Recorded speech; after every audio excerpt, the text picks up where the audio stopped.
A fazenda do Coronel Honorato era imponente, mas o que mais impressionava não eram as colunas largas da Casa Grande, nem o rebanho gordo que pastava em terras secas e férteis. Era o silêncio. Um silêncio espesso, pesado, que parecia se espalhar como poeira pelo terreiro. Quem olhava de fora via poder. Quem ouvia de dentro escutava medo. Na varanda de tábuas antigas, as 3 filhas do coronel sentavam-se enfileiradas toda manhã, olhos baixos, mãos cruzadas no colo. Eram belas, mas os olhos não sorriam. A mais velha, Rosália, tinha só 16. A mais nova, Lourdes, não falava mais desde o último São João. A do meio, Joana, era a única que às vezes erguia o olhar para o céu, como quem implora. O coronel andava com o facão na cintura, palito de dente no canto da boca e um olhar de quem se achava dono de tudo, das terras, das vacas, das filhas. Ninguém ousava contrariá-lo. Os empregados viravam o rosto quando ele passava. O padre, comprado, calava. O delegado, covarde, fingia que não sabia. Foi numa manhã abafada que chegou notícia no rastro do vento quente. Maria Bonita estava passando pelo sertão. Não com lampião, não com bando, sozinha. Uma mulher só, mas bastava seu nome para deixar cabra armado tremendo.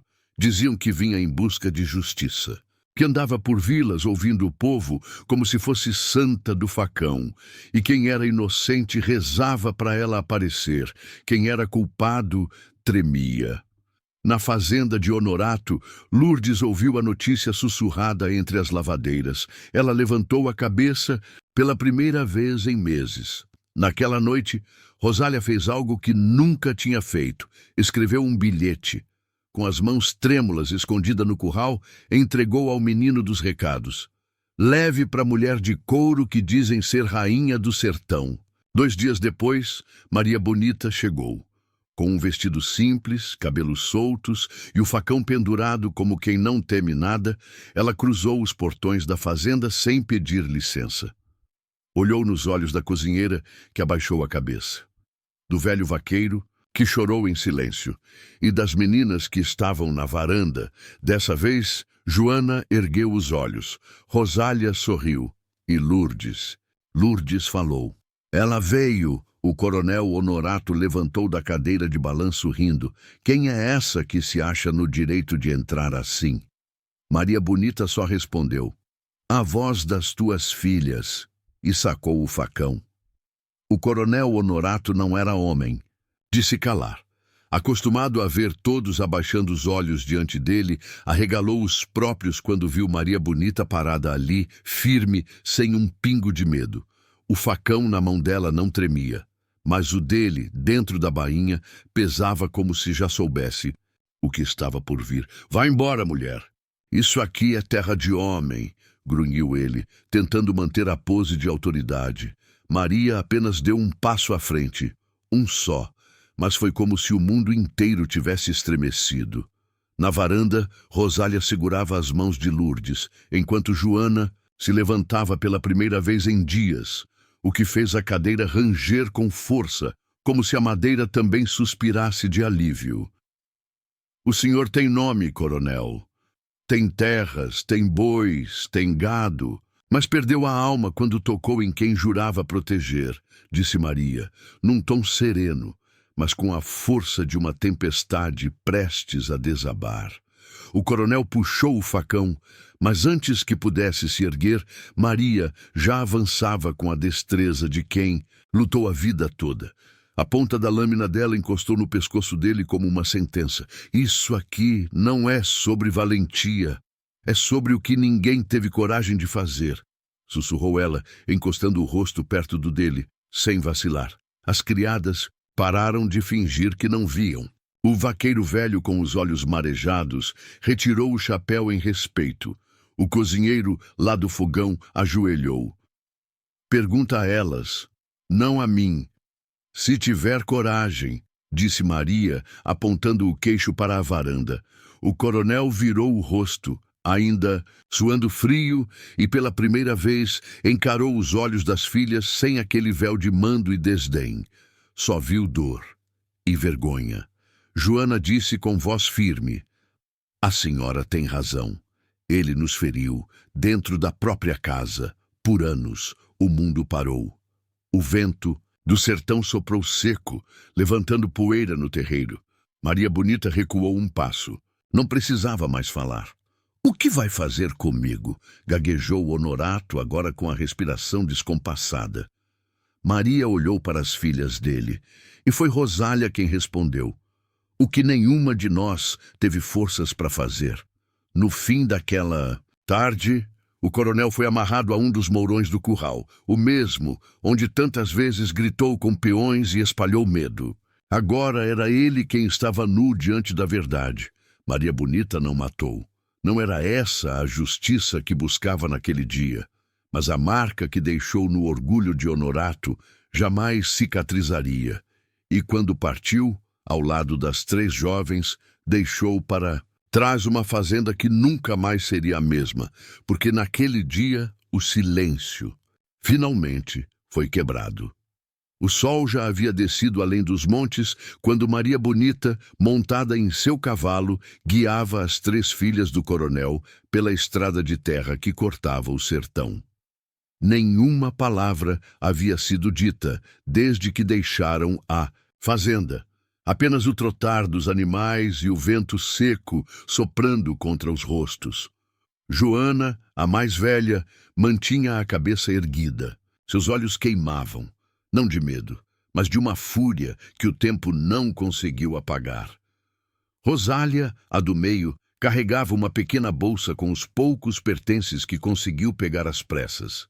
Já Lourdes, a mais nova, tinha as mãos trêmulas, mas mantinha o olhar fixo na silhueta firme de Maria, como se ela fosse o único chão possível num mundo que havia desabado. A certa altura, Maria freou o cavalo, desceu e se ajoelhou diante de um velho pé de umbu. Pegou um punhado de terra seca, esmagou entre os dedos e olhou para as jovens. "O sertão é duro, mas mais duro é viver com medo dentro de casa. Vocês vão ter que decidir o que querem fazer da vida daqui para frente. Eu posso proteger, posso guiar, mas não posso escolher por vocês." Joana foi a primeira a falar, com a voz carregada de um passado recém-liberto. "Não quero mais silêncio. Quero ser dona da minha história. E se me permitir, quero seguir com a senhora. Aprender a lutar. Aprender a viver sem abaixar a cabeça." Maria sorriu. Um sorriso curto, mas que carregava o peso de quem já vira muita mulher calada diante de monstros disfarçados de pais, maridos e patrões. "E vocês?" perguntou ela, encarando Rosália e Lourdes. "Onde Joana for, eu vou", disse Rosália, firme. Lourdes hesitou.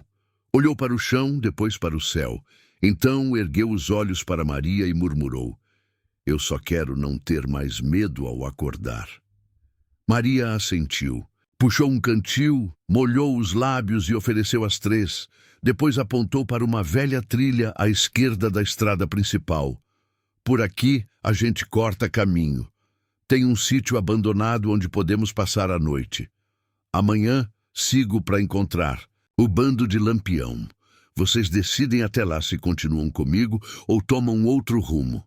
Enquanto a noite se aproximava, o grupo seguiu em silêncio pela trilha, as sombras crescendo ao redor. E mesmo sob o manto escuro do céu sertanejo, havia uma luz nos olhos daquelas jovens que jamais fora vista enquanto viviam sob o domínio de Honorato. Era o brilho de quem, pela primeira vez, podia sonhar com liberdade. E Maria Bonita, que já carregava cicatrizes demais no corpo e na alma, sabia reconhecer quando nascia uma chama nova no coração de uma mulher. E por isso, naquela noite, ela dormiu em paz. O sítio abandonado onde passaram a noite era um casarão de pedra, com o telhado em ruínas e janelas sem vidro. Mas serviu. Os grilos cantavam no mato alto, e o silêncio era só interrompido pelo estalar do fogo que Maria Bonita acendera no terreiro. As 3 irmãs dormiam juntas, encolhidas sobre uma manta improvisada. Mas Maria não dormiu. Ficou acordada com o facão no colo, os olhos no escuro, escutando. A mente fervilhava. Honorato não era homem de deixar escapar um escândalo calado. Ele gritaria. Se preciso fosse, armaria 1000 emboscadas para lavar sua honra podre de sangue alheio. Mas Maria já tinha um plano. Na manhã seguinte, partiu com as meninas em direção à grota onde os homens de Lampião haviam montado acampamento. A viagem levou meio-dia, cruzando riachos secos, caatinga e estradas de areia batida. Quando chegou, foi recebida por Zabelê, um dos mais antigos do bando. Era um cangaceiro de fala baixa e olhos atentos, com um lenço vermelho desbotado no pescoço. "O capitão tá esperando", ouviu sobre o coronel e as moças. Maria assentiu e respondeu seca. "E se Lampião quiser ficar neutro, que fique, mas eu vou voltar lá. Aquilo não pode mais acontecer." Zabelê a levou por entre os arbustos, até o centro do acampamento, onde Lampião descansava sob uma lona, limpando sua pistola com precisão ritual. Ao ver Maria, ergueu os olhos com um meio sorriso. "Então, é verdade, trouxe as filhas do maldito, 3 meninas que cresceram no inferno virgulino", disse ela. 3 almas que ninguém nunca quis escutar. E o pai delas... Aquele coronel covarde agora quer a cabeça de todo mundo. Lampião suspirou, passou a mão no rosto e respondeu. "E você quer o quê, Maria?" "Justiça. Isso que tu quer, ou vingança?" Maria não respondeu de imediato.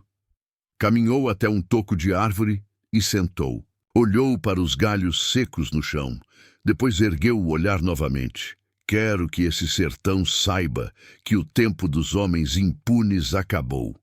Que nenhuma menina vai mais dormir com medo do barulho dos passos do corredor." Lampião se levantou. Seus olhos brilharam com a mesma chama que o fazia temido por coronéis e soldados. Caminhou até ela e colocou a mão em seu ombro. "Então, vamos preparar o chão. Se Honorato quer guerra, vai encontrar fogo. Mas vai ser do jeito certo. Vamos colocar esse verme diante do povo e deixar o sertão decidir o que é certo." Maria assentiu. Sabia que o que viria não seria simples, mas também sabia que havia algo mais forte que o medo. O olhar de uma mulher que sabe que nunca mais vai se calar. 2 dias se passaram desde que Maria Bonita e Lampião armaram o plano. O sertão, como sempre, parecia alheio ao que fermentava nas sombras. Mas havia um burburinho que se espalhava de boca em boca. O coronel Honorato vai ser julgado pelo povo. A ideia parecia absurda, quase suicida, mas também carregava uma força antiga, como se o próprio chão rachado do Nordeste clamasse por justiça. Ao raiar do 3º dia, os cangaceiros já tinham reunido moradores de várias vilas próximas. O local escolhido era simbólico. A antiga capela em ruínas, no alto do Morro do Cipó, onde os sertanejos se reuniam nas poucas missas que ainda restavam. Era ali, diante de Deus e do povo, que o coronel enfrentaria suas filhas e seus crimes. Lampião mandou buscar Honorato com 3 homens. Não houve resistência. O coronel, vaidoso e confiante, acreditava que aquilo era apenas uma peça teatral para agradar os fanáticos do bando. Chegou ao morro de terno branco, com o bigode alinhado e o peito cheio de veneno. Mas quando viu a multidão em silêncio, percebeu que não tinha o controle. Maria Bonita estava à frente, de pé entre as filhas e o altar.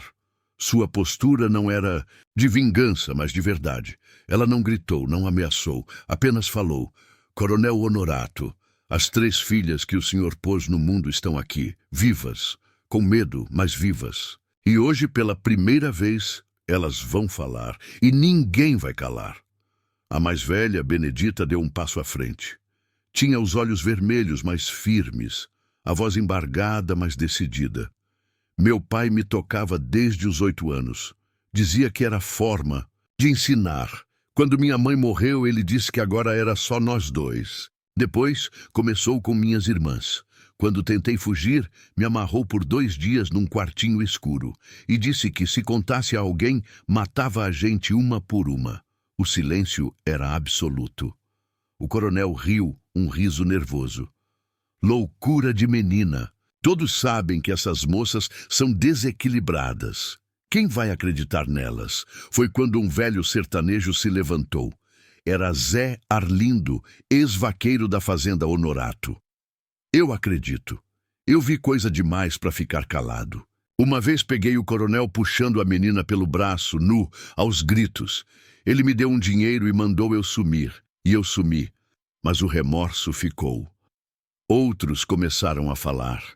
Mulheres que sabiam, homens que ouviram sussurros, padres que desconfiaram e se calaram. Em minutos, o muro de silêncio que protegia o coronel desmoronou. Maria Bonita não precisava dizer mais nada. Caminhou até Honorato, que agora tremia, e falou baixo, quase num sussurro. O sertão ouviu, e o sertão decidiu. O povo não pediu execução, pediu exílio. O coronel foi amarrado a um jumento e levado, sem armas, sem honra, para as bandas de fora, onde nunca mais poderia tocar em menina alguma. Maria olhou para as filhas. Elas não estavam livres do trauma, mas estavam livres do monstro. E isso era um começo. A poeira da justiça recém-feita ainda pairava no ar do sertão. O sol já não parecia tão pesado, e o vento trazia uma calmaria estranha, como se o próprio tempo precisasse de um instante para entender o que acabara de acontecer. A vila, antes curvada sob o medo, agora caminhava ereta, com os olhos de quem viu o impossível. Um coronel humilhado e expulso pelas mãos de uma mulher. Naquela noite a fogueira foi acesa no centro da praça, mas não houve festa. Os cangaceiros permaneceram em silêncio, sentados ao redor das brasas. As filhas de Honorato estavam ali também, protegidas, mas mergulhadas em pensamentos. Era como se estivessem tentando entender o que significava viver sem a sombra do... Pai Maria Bonita se afastou do grupo e sentou-se em uma pedra, olhando para o céu cheio de estrelas. Lampião veio logo atrás, com um cantil na mão e os olhos pesando mais que o mundo. Achei que você ia querer comemorar, disse ele, tentando quebrar o silêncio. Maria não respondeu de imediato. Só quando o vento soprou mais forte, ela falou sem olhar para ele. Sabe o que me dói, Lampião? Não é o que ele fez, é o tempo que demorou para alguém fazer alguma coisa. Essas meninas sofreram anos, enquanto a gente, o povo, o padre, todo mundo, calou. Lampião assentiu devagar. Por mais valente que fosse, até ele sabia que há feridas que nem bala cura. Mas hoje você quebrou o silêncio, Maria. Isso vale mais do que qualquer tiro. Ela virou o rosto para ele, os olhos úmidos. Eu quebrei um silêncio.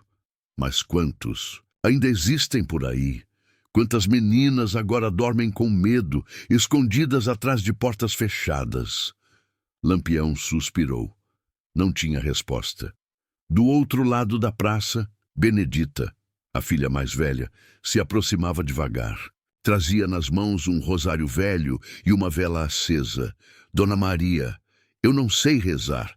A senhora pode? Maria ficou surpresa, mas assentiu. Juntas, as duas ajoelharam ali mesmo, na terra seca, e começaram a rezar em voz baixa. Não era uma reza qualquer, era um pedido de força, de cura, de esperança. A vila inteira pareceu parar. Os cangaceiros tiraram os chapéus. Até os mais duros sentiram um nó na garganta. Naquela noite, o sertão rezou com Maria Bonita. Quando a vela se apagou, Benedita olhou para ela com um brilho novo no olhar. Eu quero viver, Dona Maria. Eu quero aprender a costurar, abrir minha venda, criar minha irmã mais nova. Quero rir. Será que posso? Maria sorriu pela primeira vez naquele dia. Pode. E deve. Lampião se aproximou e colocou uma mão no ombro da menina. Se alguém tentar impedir, primeiro vai ter que lidar comigo. A lua iluminava o rosto de todos. Era uma noite de silêncio. Sim, mas dessa vez era um silêncio de respeito, de recomeço. A manhã seguinte nasceu com uma névoa fina sobre o sertão, como se a terra estivesse lavando suas mágoas. Os galos cantaram tímidos, as portas se abriram devagar e os primeiros olhos da vila se voltaram para a igreja no alto do morro, o lugar onde por muitos anos a dor foi silenciada por orações engolidas. Maria Bonita já estava de pé antes do sol. Ela caminhava descalça pela rua de terra batida, com o facão preso na cintura e os olhos atentos. Mas naquele dia, ela não procurava inimigos. Procurava sinais de esperança. Dentro da antiga casa do coronel, Benedita e as irmãs juntavam os poucos pertences que lhes restavam. A mãe, muda desde o último grito do marido, apenas observava, com as mãos trêmulas, segurando um retrato velho. Maria entrou sem bater. Havia algo de maternal em sua presença, mesmo com o couro gasto da roupa de cangaceira e a arma no coldre. "Vocês não precisam mais ter medo", disse ela, firme, mas com ternura na voz. "Vamos para onde, Dona Maria?", perguntou a irmã. Do meio, com olhos miúdos de quem já viu demais. "Vamos construir outro lar, longe daqui, longe dos fantasmas." Foi então que Benedita pegou um pedaço de pano bordado, escondido dentro de um baú rachado, com o nome do pai escrito à mão. Ela olhou para Maria, os olhos queimando. "Posso queimar?" Maria hesitou por um instante, depois assentiu. Saíram juntas e no terreiro seco fizeram uma pequena fogueira. O pano ardeu devagar, enquanto as 3 meninas observavam sem piscar. Ali, enterravam o passado. Enquanto isso, Lampião e seus homens reforçavam a segurança nos arredores da vila. A notícia do levante corria como rastro de pólvora. Muitos coronéis da região já roíam as unhas, temendo que outras Marias se levantassem também. Mas Lampião estava calmo. Sabia que havia uma força mais perigosa do que seu rifle, o exemplo. "Vamos deixar a vila hoje", disse ele a Maria, enquanto ela se despedia das irmãs. "Você prometeu uma vida nova para elas. Não podemos deixar que te culpem por ter devolvido a dignidade." Maria Bonita montou em seu cavalo e olhou para trás. A vila não era mais a mesma. Não era livre. Ainda! Mas agora sabia o caminho. Antes de partir, ela entregou a Benedita uma bolsa de couro com algumas moedas e uma carta. "Se um dia alguém te perguntar quem foi Maria Bonita, diz que foi só uma mulher que não aguentava ver menina sofrer calada." As 3 irmãs a abraçaram com força. Pela primeira vez, choraram por alívio, não por medo. Maria e Lampião partiram sob o sol que nascia de novo, cruzando o sertão. A poeira se ergueu atrás deles, mas as pegadas ficaram marcadas. A vila ainda teria muito a curar. Mas naquele dia, Maria Bonita ensinou que mesmo em terra seca pode brotar coragem, e que às vezes, para acabar com o inferno, basta uma mulher cansada do silêncio. A noite caiu pesada sobre o sertão. Os grilos cantavam baixo, como se soubessem que algo havia mudado. E nos arredores da vila, os cangaceiros mantinham os olhos atentos, sentindo o cheiro da vingança ainda quente no ar. Do outro lado das terras, em um casarão isolado, outros coronéis se reuniam. Velhos de chapéu de couro e botas sujas de sangue e poder. A morte do coronel Justino causara um abalo maior do que previam. Não pelo homem, que todos odiavam em segredo, mas pelo que ela representava. O fim do medo, o nascimento da coragem. "Se deixarmos essa tal de Maria Bonita seguir impune, amanhã será a vez das nossas filhas abrirem a boca", disse o coronel Pacheco, cuspindo no chão com raiva. "Precisamos cortar a raiz antes que vire árvore", completou outro, rangendo os dentes, e ali decidiram mandar 4 pistoleiros para emboscar Maria e Lampião na travessia do Rio Seco. Homens sem alma, acostumados a matar por dinheiro e calar pelo silêncio dos outros. Na manhã seguinte, o casal seguia em ritmo lento, parando em povoados esquecidos, ouvindo histórias de mulheres, ajudando órfãos, deixando promessas. Maria estava mais quieta que o normal. Carregava o peso das meninas que deixara para trás, e também a sombra do que ainda poderia vir. Lampião percebia, mas nada dizia. Sabia que o silêncio de Maria Bonita era mais perigoso do que qualquer grito. Foi na entrada de um pequeno vilarejo chamado Várzea Seca que os pistoleiros apareceram. Um tiro cruzou o ar e acertou o chapéu de couro de Lampião, que se jogou ao chão em reflexo. Maria sacou o facão antes da espingarda. Ela sempre foi mais faca do que fogo. 2 dos homens foram abatidos em poucos segundos. Um terceiro tentou escapar, mas tropeçou nas raízes secas de um juazeiro. O último, acuado e ferido, implorou: "Eu só seguia ordens. Não era para ser assim." Maria Bonita se aproximou com o rosto impassível. Seus olhos queimavam como brasas secas. "Então me diga, quantas meninas você já calou em nome de ordens?" O homem não respondeu. Maria Bonita apenas virou de costas e deixou que a justiça o esquecesse ali, entre pedras e poeira. Quando tudo acabou, Lampião se aproximou com o rosto sério. "Estão com medo de você, Maria." Ela olhou o céu alaranjado do fim de tarde. "Devem mesmo." Subiram nos cavalos e continuaram. Em Várzea Seca, uma senhora que assistiu tudo da janela comentou: "Quando a justiça não vem por Deus, vem por Maria." E naquela trilha silenciosa, onde só o trotar dos cavalos e o gemido da terra podiam ser ouvidos, nascia a certeza. Maria Bonita não era só lenda, era o próprio juízo de um sertão cansado. Naquela mesma noite, enquanto as estrelas surgiam tímidas no céu do sertão, uma procissão silenciosa tomava forma na vila. Mulheres de todas as idades, moças, mães, senhoras de cabelos brancos, caminhavam descalças, com lenços vermelhos amarrados no pescoço.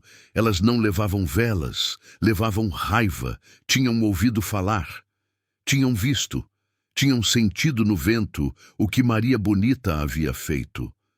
Nas janelas, os homens olhavam calados. Alguns se encolhiam. Outros fechavam as portas. Ninguém ousava interromper a marcha, porque aquela não era uma caminhada de oração. Era de libertação. Chegaram à antiga casa do coronel Justino, agora abandonada, com as janelas quebradas e o portão arrancado. No terreiro, 2 filhas do coronel, antes tímidas e acanhadas, estavam ali de pé, sem lágrimas, só com dignidade. Maria Bonita já esperava por elas. Sentada numa cadeira de couro, chapéu no colo, olhos baixos. Lampião estava encostado em um canto, calado, respeitando aquele momento que não lhe pertencia. As mulheres se aproximaram da casa. Algumas traziam objetos simbólicos, bonecas antigas, vestidos rasgados, fotos manchadas pelo tempo. Coisas que carregavam dor e silêncio. "Hoje a gente enterra isso", disse uma delas. Com as mãos, começaram a cavar um buraco na frente da casa. Não era para um corpo, mas para as memórias que ninguém queria mais carregar. Dentro do buraco, jogaram tudo, cada objeto, cada lembrança, cada parte da alma ferida. Quando acabaram, Maria Bonita se levantou. Seus olhos estavam vermelhos, mas sua voz firme. "Que isso aqui nunca mais volte. Que esse chão não gere mais dor, mas flores." Ela então entregou um lenço vermelho para cada mulher ali presente. Um símbolo, um escudo, um pacto silencioso. As mães se abraçaram. As filhas sorriram pela primeira vez em anos. E Lampião, vendo aquilo, sussurrou: "Tu é mais perigosa que todos nós juntos, Maria." Ela sorriu de leve, mas com um olhar ainda firme. "Não sou perigosa. Eu só não aceito mais silêncio." Na manhã seguinte, a casa foi incendiada. Ninguém perguntou quem fez. Também ninguém apagou. E por muito tempo, quem passava por ali via apenas um campo limpo, com flores crescendo onde antes havia grito. Era o começo de um novo tempo. A noite chegou ao sertão como um véu de chumbo. A pequena vila adormecia lentamente sob o manto das estrelas, mas na casa grande do coronel Severo, o silêncio era um aviso. Não havia mais gritos, não havia mais ordens, apenas o eco abafado do medo, pendurado nas paredes como as cruzes tortas da entrada. Maria Bonita se movia entre os corredores da mansão com os passos de uma justiça antiga. Seu rosto estava coberto de poeira e suor, mas seus olhos ardiam com a força de 1000 vereditos. Atrás dela, Luzia e Clara, as filhas do coronel, seguravam as mãos uma da outra. Não mais como vítimas, mas como testemunhas. O coronel fora arrastado até o centro da sala principal, onde o piso de madeira rangeu, como se reconhecesse que o momento era sagrado. Amarrado a uma cadeira, coberto de hematomas e com a boca tapada por um lenço sujo, ele fitava Maria com a arrogância deformada de quem acreditava que nunca cairia. "Olhe bem para mim, Severo", disse Maria, tirando o lenço da boca dele. "Não é mais a sua palavra que vale nessa terra. Hoje, quem fala são os olhos das suas filhas e o sangue das meninas que você destruiu." O coronel cuspiu no chão. Riu. Um som doentio que quebrou a calma da sala como uma lâmina de vidro. "Vai me matar, mulher? Vai fazer justiça com a bainha do facão?" Maria se ajoelhou diante dele, levou o rosto perto do seu, olhos nos olhos. "Eu não vim aqui para matar. Eu vim aqui para revelar." Atrás dela, Padre Justino apareceu, com a batina suada e o rosto cansado. Trouxera consigo um pequeno grupo de mulheres da vila, mães, irmãs, filhas, todas marcadas, direta ou indiretamente, pela crueldade do coronel. Elas se aproximaram em silêncio. Algumas tremiam, outras choravam, mas nenhuma recuava. "O povo precisa ver o que você é." Maria se levantou, puxando um pano velho que cobria o quadro de honra na parede. Sob ele, uma pintura do coronel em trajes de gala. Orgulho da casa, orgulho de ninguém. "Que todo mundo saiba que a vergonha viva aqui para sempre." O coronel gritou, xingou, esmurrou o ar com os olhos, mas sua voz já não tinha poder. "O seu nome será enterrado com você, mas não será esquecido", disse Maria, porque esquecer seria permitir que outro tomasse seu lugar. Padre Justino se aproximou, colocou a mão sobre a cabeça do homem e rezou em voz baixa. Mas era uma oração sem piedade. Era uma bênção para o fim. Ao fundo, um trovão rasgou o céu. A chuva começava a cair devagar, como se a terra também lavasse suas próprias feridas. Maria Bonita saiu da casa sem olhar para trás. Atrás dela, as filhas do coronel choravam abraçadas. Pela primeira vez, as lágrimas não eram de dor, eram de libertação, e o povo começava a entender que justiça não se faz apenas com bala, se faz com coragem. A madrugada ainda derramava sua escuridão sobre o sertão quando o primeiro disparo ecoou, cortando o silêncio da fazenda como uma sentença. Não era um tiro de morte, mas um aviso, um trovão de justiça vindo do sertão. Os cangaceiros já estavam espalhados nos arredores da casa grande, silenciosos como predadores em caçada. Lampião comandava o cerco, mas era Maria Bonita quem carregava o ódio no olhar. A casa do coronel parecia respirar medo. As paredes, que outrora abrigavam festas, agora tremiam sob o peso do que estava por vir. As filhas, escondidas num quartinho dos fundos, ouviram os passos se aproximarem. Uma delas, a mais nova, sussurrou para a irmã. Ela veio, eu sei que veio. Na sala principal, o coronel andava de um lado para o outro, engolindo cachaça como se o álcool pudesse salvá-lo. Seu bigode tremia e seus olhos estavam injetados. Ouvira os relatos de que uma mulher vestida de couro, armada como um jagunço, estava buscando os homens que machucavam meninas. E agora, o som dos cascos, dos passos, das vozes do lado de fora, era o prenúncio de que seu passado o alcançara. A porta principal se abriu com estrondo, Maria Bonita entrou primeiro, de rosto descoberto, cabelos soltos e olhos firmes como a lâmina do facão que carregava. Atrás dela, 2 cangaceiros traziam o capataz do coronel, ferido e amarrado. A luz do lampião balançava, lançando sombras tortas pelas paredes. O coronel pegou sua espingarda, mas não teve tempo de engatilhar. Um disparo certeiro de lampião o desarmou, fazendo o ferro da arma voar longe. Coronel Batista, Maria disse com a voz baixa, mas dura como pedra. Eu vim ouvir das suas filhas o que o senhor fazia com elas, e agora quero ouvir o senhor explicar. Ele tentou correr. Patético. Tropeçou em uma cadeira e caiu de joelhos. Maria o encarava de cima, sem piscar, como se estivesse olhando para o próprio diabo. E então, da porta entreaberta do quarto dos fundos, as filhas do coronel apareceram. Magras, o olhar apagado, mas agora com uma centelha acesa pela presença daquela mulher que ousara desafiar o homem que as feria. "Fala para elas, coronel", disse Lampião, encostando o cano da arma na nuca do homem. "Ou vai preferir morrer calado?" O coronel engasgou, chorou e murmurou: Eu errei." Mas não era arrependimento, era medo, medo do que viria. Maria Bonita deu um passo à frente, ergueu o facão, mas não atacou. Em vez disso, olhou para as filhas e disse: "O que vocês querem que eu faça com ele?" E então, pela primeira vez, a mais velha falou em voz alta. E sua resposta mudou o destino do coronel.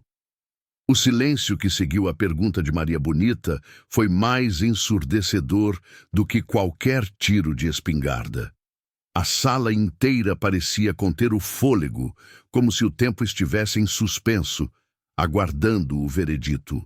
As filhas do coronel se entreolharam. Olhos que por anos aprenderam a se calar, agora buscavam pela primeira vez uma resposta em liberdade. A mais velha deu um passo à frente. Tinha os cabelos desgrenhados e as mãos trêmulas, mas a voz saiu limpa. "Ele não é pai. Nunca foi. Ele nos amaldiçoou desde meninas." E apontou o dedo firme para o homem caído. "Se a senhora tiver justiça nas mãos, então corte dele o que ele usava para nos ferir." Os cangaceiros se entreolharam. Alguns baixaram os olhos, como se aquilo fosse pesado até para homens acostumados com sangue. Mas Maria Bonita não hesitou. Não houve sorriso nem raiva em sua expressão. Apenas a frieza de quem carrega o fardo de fazer o que precisa ser feito quando ninguém mais tem coragem. "Amarre ele no tronco", ordenou Maria. 2 homens arrastaram o coronel até o poste de madeira em frente à Casa Grande, onde por anos ele castigou vaqueiros, lavradores e qualquer um que ousasse desobedecer. Ironia ou justiça, era agora ele quem teria os braços presos ao velho tronco de castigo. As filhas acompanharam tudo em silêncio, e o povo da vila, antes escondido atrás de janelas e portões, começava a sair. Aos poucos, os rostos iam se formando na escuridão da madrugada. O povo sabia, o povo sempre soube, mas temia. Agora viam ali, amarrado, aquele que carregava o sobrenome mais temido da região, humilhado e prestes a pagar pelos crimes enterrados no silêncio das paredes grossas da Casa Grande. Lampião encostou o cano da arma na cintura e se aproximou de Maria. "Tem certeza, cabra?" Ela não respondeu. Apenas olhou para o coronel com um desprezo que doía mais do que qualquer açoite. "Não vou sujar o facão com ele. Quem deve escolher o fim é quem viveu o terror." Foi então que a filha mais nova se aproximou, sem dizer uma palavra. Nas mãos, carregava o cinto de couro que o pai usava para corrigir. Estendeu-o a Maria. "Faça justiça, mas não o mate, porque ele precisa viver o resto da vida lembrando que até as filhas dele o desprezam." Maria assentiu. Olhou para Lampião e ordenou: "Deixem-no vivo, pelado, e deixem um bilhete no peito dele." Lampião escreveu com sua caligrafia rústica num pedaço de papel rasgado: "Aqui jaz a vergonha dos homens do sertão. Toque noutra menina, e a mão te será cortada." Prenderam o bilhete no corpo ensanguentado do coronel. Em seguida, partiram. A noite voltava a engolir a casa grande, mas agora não havia mais escuridão na alma daquelas meninas.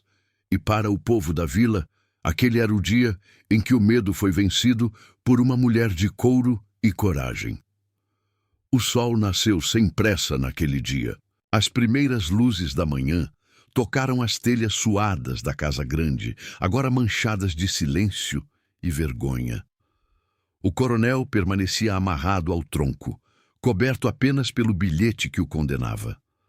Os urubus circulavam no céu, como se pressentissem o fim de uma era. Ninguém o soltou. Ninguém lhe ofereceu água, nem um pano para cobrir o corpo exposto. Os próprios capangas, acostumados a obedecer sem questionar, haviam desaparecido antes mesmo da noite acabar. Os moradores da vila, antes submissos, caminhavam de cabeça erguida. Já não desviavam o olhar, já não sussurravam pelas esquinas. O silêncio havia sido quebrado e o medo sepultado.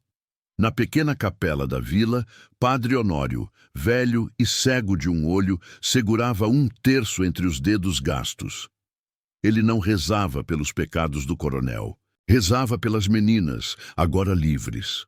Rezava pelo inesperado milagre que se abatera sobre aquele sertão. O milagre de uma mulher ter feito justiça, onde todos os homens se calaram por covardia ou conveniência. Enquanto isso, Lampião e seu bando descansavam sob a sombra de um juazeiro a poucos quilômetros dali. Maria Bonita estava isolada, sentada numa pedra alta, contemplando o horizonte seco e infinito. Em suas mãos, o cinto de couro, agora velho e manchado, que a filha lhe entregara. Era a prova do que havia sido feito, e também o lembrete do que nunca mais deveria acontecer. Você fez mais do que nós todos juntos, disse Lampião, se aproximando com respeito. Eu fiz o que uma mãe faria, mesmo sem ser mãe. Eu fiz o que era certo. Essas meninas foram tratadas como bicho. Agora, pelo menos, elas sabem que alguém olhou por elas. Lampião assentiu, mas em seu olhar havia mais que admiração. Havia receio. Maria Bonita não era apenas sua companheira de luta. Era mais que uma cangaceira. Era justiça encarnada. E justiça, às vezes, assusta mais que qualquer bala. No vilarejo, as meninas do coronel, agora livres, foram acolhidas por uma mulher viúva, costureira, que há anos também carregava marcas no corpo e na alma. Aos poucos, a casa grande foi sendo evitada, como um túmulo aberto no meio do sertão. O coronel, dizem que fugiu, dizem que enlouqueceu. Alguns juram que foi visto dias depois, andando nu pelas estradas, murmurando orações sem sentido. Outros dizem que morreu no tronco, devorado por sua própria vergonha. Mas todos concordavam num ponto. Aquele foi o dia em que o sertão conheceu o verdadeiro nome da coragem, e ele era feminino. No dia seguinte, o povoado acordou com um som há muito esquecido. Cantoria. Não era festa. Era uma música triste, arrastada, como as modas antigas que falavam de sofrimento, vingança e redenção. No terreiro da viúva Joana, onde agora viviam as filhas do coronel, uma roda se formava lentamente. Mulheres vinham de longe, algumas com filhos no colo, outras sozinhas, trazendo apenas o olhar cansado de quem já viu demais e falou de menos. Maria Bonita chegou montada em sua égua, sem armas, apenas com um lenço vermelho preso aos cabelos. Parou diante da roda e foi recebida em silêncio. Nenhum aplauso, nenhuma palavra, apenas respeito. Profundo, seco, como o chão daquele sertão. Joana lhe entregou um pedaço de papel, uma carta escrita por uma das meninas. A letra tremia, mas a mensagem era clara. Obrigada.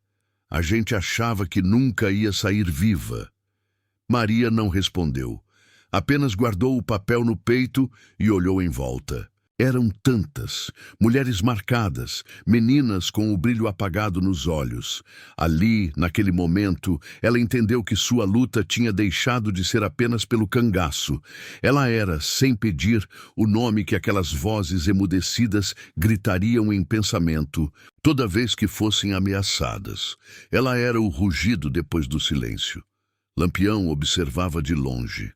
Não se aproximou. Sabia que aquele momento não lhe pertencia. Aquilo era entre Maria e o sertão, entre o sangue derramado e as lágrimas contidas, entre o passado que tentava sobreviver e o futuro que lutava para nascer. De repente, uma velha começou a cantar. Na casa grande não mora mais dono, que a dona chegou com seu facão. Rasgou o medo, varreu o choro e fez do grito libertação. Roda acompanhou em coro. Era mais que uma canção, era testemunho, era documento oral de uma revolução que não saía nos jornais, mas que mudava o chão de dentro para fora. Quando a tarde caiu, Maria Bonita subiu num tamborete e falou apenas uma frase.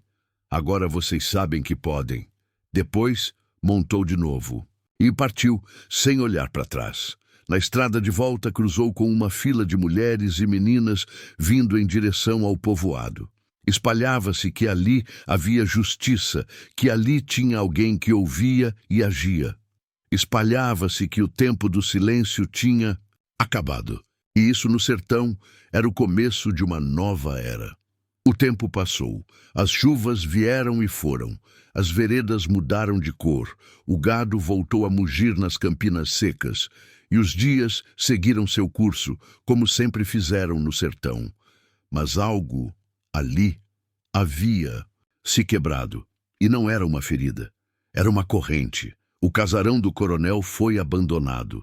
As paredes rachadas, a varanda de madeira comida pelo tempo e o portão rangendo com o vento quente. Nenhum herdeiro ousou voltar. Nenhum herói falso foi enterrado ali. No lugar onde antes ecoavam ordens e gritos, agora cresciam mato e silêncio. E nesse silêncio, o povo começou a lembrar de outra história, a verdadeira. As meninas do coronel não voltaram a ser meninas, mas se tornaram mulheres que falavam, ensinaram outras a dizer não. Fundaram com a ajuda de Joana um pequeno abrigo, uma casa simples onde toda mulher que precisasse fugir encontraria guarida. Não pediam nome nem explicação, só ofereciam comida quente, uma cama limpa e escuta. Padre Honório, velho e cansado, foi até Lampião certa vez, num dia em que o sol rachava a terra. Disse com voz firme: Maria Bonita se tornou o que a igreja falhou em ser. Justiça pro indefeso. Lampião não respondeu. Apenas acenou com a cabeça. Já não era mais o mesmo homem. Tinha visto naquele episódio um lado de Maria que nem mesmo o cangaço entendia. Um poder que vinha de dentro, mais forte que bala ou faca. Era o poder de quem já sangrou e escolheu levantar mesmo assim.